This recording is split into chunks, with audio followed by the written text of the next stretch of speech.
اے ابراہیم، کیا آپ کو میری کوئی ضرورت ہے؟ حضرت ابراہیم علیہ السلام کا ایمان اور توکل دیکھیے۔ آپ نے فرمایا، تمہاری کوئی ضرورت نہیں، مجھے میرا اللہ کافی ہے اور وہ بہترین کارساز ہے۔ حسبنا اللہ و نعم الوکیل۔ اس وقت اللہ تعالیٰ نے آگ کو سیدھا حکم دیا، یا نارو کونی بردن و سلامن علی ابراہیم، اے آگ ابراہیم پر ٹھنڈی اور سلامتی والی بن جا۔ آگ ان کے لیے ایک خوبصورت باغ میں تبدیل ہو گئی۔ جو رسیاں انہیں باندھی گئی تھیں صرف وہ جلی۔ لوگ دور سے یہ منظر دیکھ کر حیران تھے کہ ابراہیم علیہ السلام آگ کے بیچوں بیچ آرام سے بیٹھے ہیں۔ نمرود کا گھمنڈ چور چور ہو گیا تھا۔ نمرود نے آپ سے مناظرہ کیا، یعنی ڈیبیٹ کیا کہ میرا رب وہ ہے جو زندگی اور موت دیتا ہے۔ تو حضرت ابراہیم علیہ السلام نے فرمایا، میرا رب وہ ہے جو سورج کو مشرق سے نکالتا ہے، تو اس کو مغرب سے نکال کر دکھا۔ نمرود لاجواب ہو گیا۔ جب قوم نہیں مانی تو حضرت ابراہیم علیہ السلام نے اپنا وطن چھوڑنے کا فیصلہ کیا۔ اپنی بیوی حضرت سارہ علیہ السلام اور بھتیجے حضرت لوط علیہ السلام کے ساتھ ہجرت کی۔ کافی عرصے بعد جب آپ کی عمر بہت زیادہ ہو گئی اور کوئی اولاد نہ تھی تو آپ نے اللہ سے دعا کی۔ حضرت حاجرہ علیہ السلام کے بطن سے اللہ نے آپ کو ایک بیٹا عطا کیا، حضرت اسماعیل علیہ السلام۔ اسماعیل علیہ السلام ابھی دودھ پیتے بچے تھے کہ اللہ کا حکم آیا۔ حضرت ابراہیم علیہ السلام حضرت حاجرہ اور ننھے اسماعیل علیہ السلام کو لے کر عرب کے بالکل بنجر اور سنسان علاقے میں آ گئے، جہاں نہ پانی تھا، نہ گھاس، نہ کوئی انسان۔ یہ جگہ آج مکہ کہلاتی ہے۔ آپ نے انہیں وہاں چھوڑا اور واپس جانے لگے۔ حضرت حاجرہ علیہ السلام گھبرا کر پیچھے آئیں۔ آپ ہمیں اس بے آب و گیا وادی میں کس کے سہارے چھوڑ کر جا رہی ہیں؟ حضرت ابراہیم علیہ السلام خاموش رہی۔ حضرت حاجرہ نے پوچھا، کیا اللہ نے آپ کو اس کا حکم دیا ہے؟ آپ نے فرمایا، ہاں۔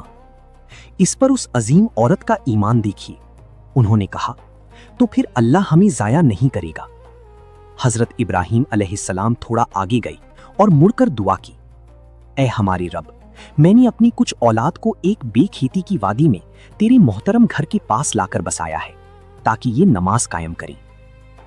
کچھ ہی دنوں میں پانی اور کھجوریں ختم ہو گئیں۔ ننھے اسماعیل علیہ السلام پیاس سے رونے لگے۔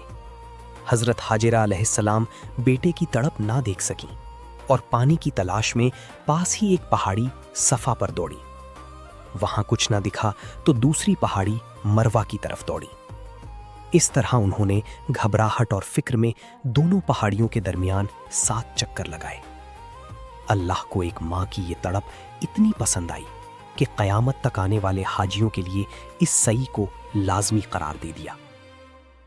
جب وہ تھک کر واپس بچے کے پاس آئیں تو دیکھا کہ حضرت جبرائیل علیہ السلام یا ننھے اسماعیل علیہ السلام کی ایڑیوں کی رگڑ سے وہاں ایک پانی کا چشمہ پھوٹ پڑا ہے۔ وہ گھبرائیں کہ پانی بہہ نہ جائے تو اس کے ارد گرد مٹی کی مینڈ بنائی اور فرمایا، زمزم، رک جا، رک جا۔ یہ وہی مبارک آب زمزم ہے جو آج تک پوری دنیا کے مسلمان پیتے ہیں۔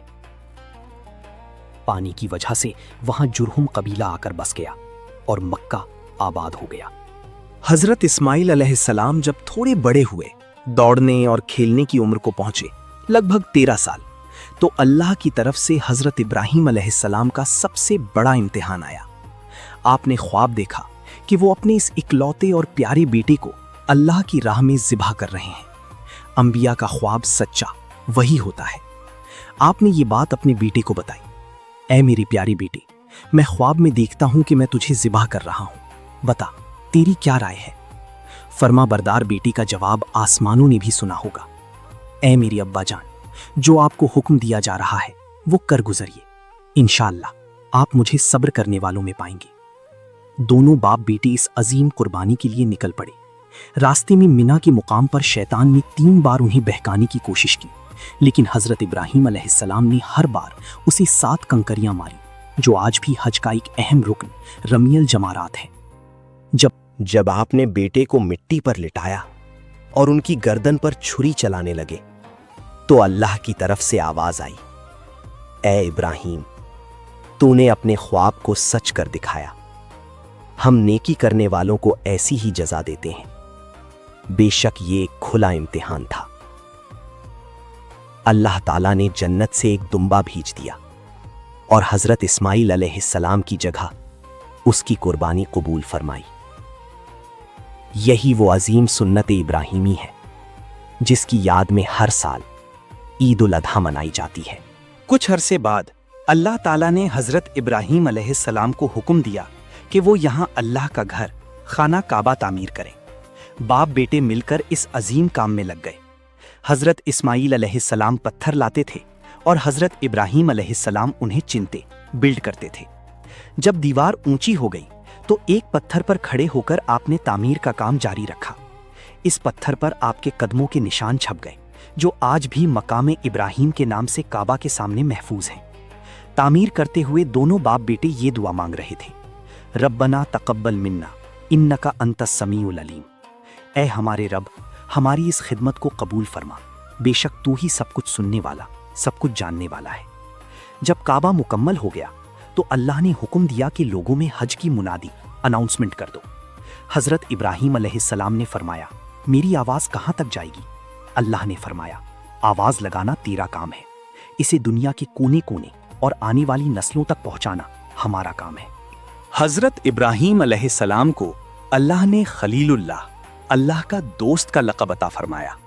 آپ کی زندگی کا ہر لمحہ اللہ کی محبت، فرما برداری اور عظیم امتحانوں سے بھرا ہوا تھا۔ آپ ہی کی دعاؤں کا نتیجہ تھا کہ مکہ شہر آباد ہوا، اور آپ ہی نے دعا کی تھی کہ مکہ والوں میں ایک ایسا رسول بھیجنا جو انہی میں سے ہو، جو صدیوں بعد خاتم النبیین حضرت محمد صلی اللہ علیہ وسلم کی شکل میں پوری ہوئی۔